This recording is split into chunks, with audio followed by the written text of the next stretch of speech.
हमारा देश भारत जहाँ दोस्ती की मिसाल दी जाती है, और दोस्ती की मिसाल दी भी क्यों न जाए, क्योंकि हमारे देश में जो बॉलीवुड वालों ने ऐसी ऐसी मूवी निकाल रखी हैं जिसमें एक दोस्त दूसरे दोस्त के लिए जान देने को तैयार हो जाता है। लेकिन आज हमारे देश में कुछ ऐसी घटनाएं घटित हो रही हैं जो दोस्ती के नाम पर दोस्त कलंक लगा रहे हैं, और जिनको सुनकर आपकी रूह कांप उठेगी और दिल दहल जाएगा। नमस्कार, आप देख रहे हैं डीपीपी न्यूज़, और डीपीपी न्यूज़ से मैं हूं आपके साथ शिकुल कुमार। तो दोस्तों, आज हम आपको एक ऐसी जानकारी देने जा रहे हैं जो मध्य प्रदेश के ग्वालियर के थाना बहोड़ापुर की है। जो बहोड़ापुर के एक मोहल्ले में एक परिवार रहता है, और एक दोस्त जिसका नाम सोहेल खान अपने दोस्त राजू से मिलने जाता है, और राजू उसी परिवार का रहने वाला है। और राजू के परिवार में 3 सदस्य रहते हैं, जिसमें एक उसकी माँ और एक उसके पिता और एक राजू। तो इन 3 सदस्यों का परिवार बहुत ही हंसी खेल से जीवन यापन कर रहा था। लेकिन जब उसके दोस्त सोहेल खान की आज से करीब 2 साल पहले घर में एंट्री होती है, तो उस परिवार को भनक तक भी नहीं होती कि उनके जीवन में कुछ खलबली मचने वाली है, क्योंकि यह सोहेल खान ऐसे कर्मकांड करने वाला था कि उनको इसके बारे में जानकारी भी नहीं थी, और यह सब वह सोच भी नहीं सकते थे।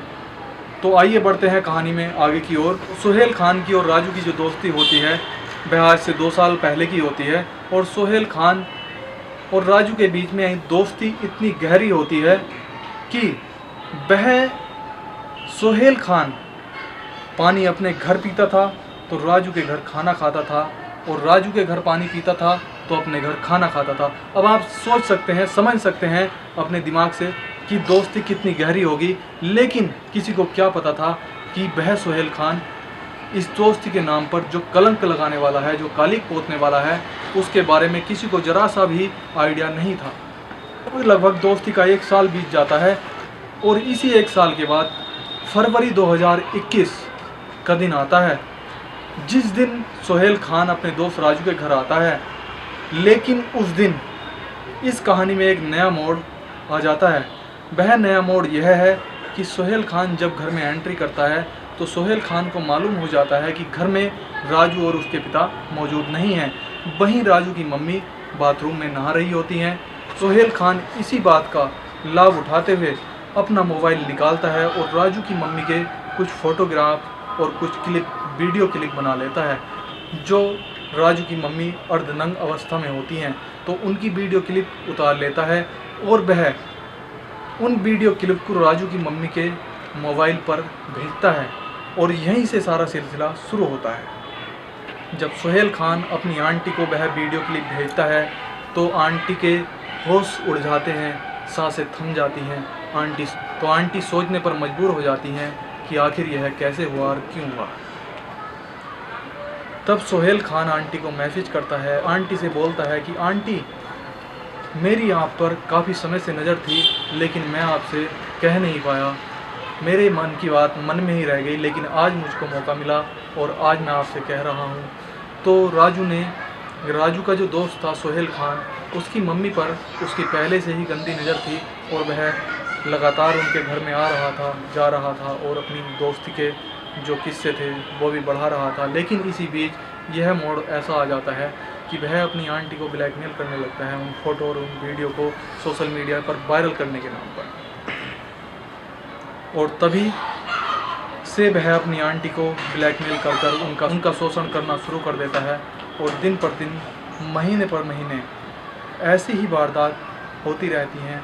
और जब भी उसको मौका मिलता वह अपनी आंटी के घर आता और उनके साथ गलत हरकत करता और अश्लील वीडियो बनाता, जिनके सहारे से वह दिन पर दिन अपनी आंटी के साथ गलत हरकतें करता रहता। और इसी बीच में आपको बता दें, सोहेल खान ने अपनी आंटी को ब्लैकमेल किया और उनसे कई बार पैसे भी ऐंठे और उनके साथ अभद्रता की और मारपीट भी की।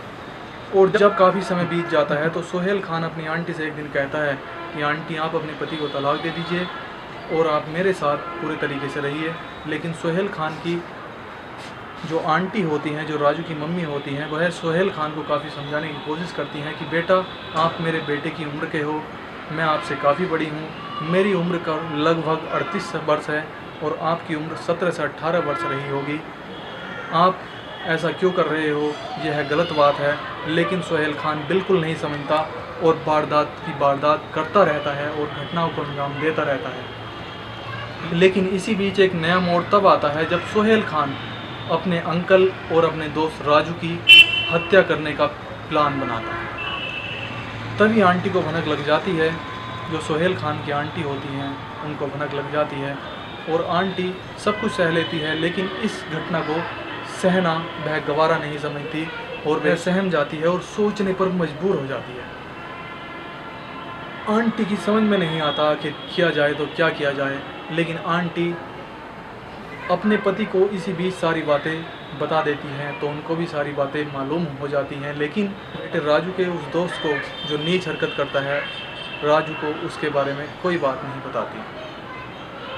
तो वह अपने पति के साथ बहोड़ापुर थाने पहुंच जाती है। वहां पर एसएचओ अमर सिंह उनको मिलते हैं। वह सारी घटना की जानकारी एसएचओ अमर सिंह को बताती हैं, रोती हैं, बिलखती हैं और सारी दास्तान उनको सुना देती हैं। इसी को सुनकर उसी के आधार पर एसएचओ अमर सिंह को तहरीर दी जाती है। एसएचओ अमर सिंह भी तहरीर के आधार पर उनको आश्वासन देते हैं कि जल्द ही कार्रवाई की जाएगी। हमारा आप सभी से यही निवेदन है कि कभी भी किसी को दोस्त बनाएं तो बड़े ही सोच समझकर दोस्त बनाएं और किसी को भी अपने घर तक कभी ना लाएं। यदि किसी को घर तक लाएं तो कभी भी अपने परिवार से उसको अवगत न कराएं और बड़े ही होशियार रहने की आप सभी को ज़रूरत है, क्योंकि आप में से किसी को नहीं पता कि किसका दोस्त कब कैसा हो सकता है। हम यह तो नहीं कहेंगे कि हर एक दोस्त कमीना होगा, लेकिन फिर भी किसी का आज के समय में कुछ पता नहीं है, क्योंकि यह एक ऐसी वारदात घटित हुई है राजू के साथ, जिसको हम कहें तो बस कैसे कहें, जिसको सुनाते हुए भी हमें बड़ा दुख महसूस हो रहा है। लेकिन हम फिर भी आपसे हाथ जोड़कर यही निवेदन करेंगे कि जिसको भी दोस्त बनाएं बड़ा ही सोच समझ कर बनाएं। कि हमारा इस कहानी को आप तक पहुंचाने का सिर्फ एक ही उद्देश्य है कि किसी भी तरह के क्राइम में आप न फंसें और किसी भी तरह के क्राइम से आप जितना हो सके उतना बचें, क्योंकि क्राइम का जो अंजाम होता है वह बहुत बुरा होता है। और आज के समय में दोस्ती करना सबसे बड़ी चुनौती हो गई है, क्योंकि हर किसी का कोई ना कोई दोस्त होता है, लेकिन किसी पर भरोसा नहीं किया जा सकता। तो आप सभी भी किसी से दोस्ती करें तो बड़ा ही सोच समझ के करें। नमस्कार, धन्यवाद।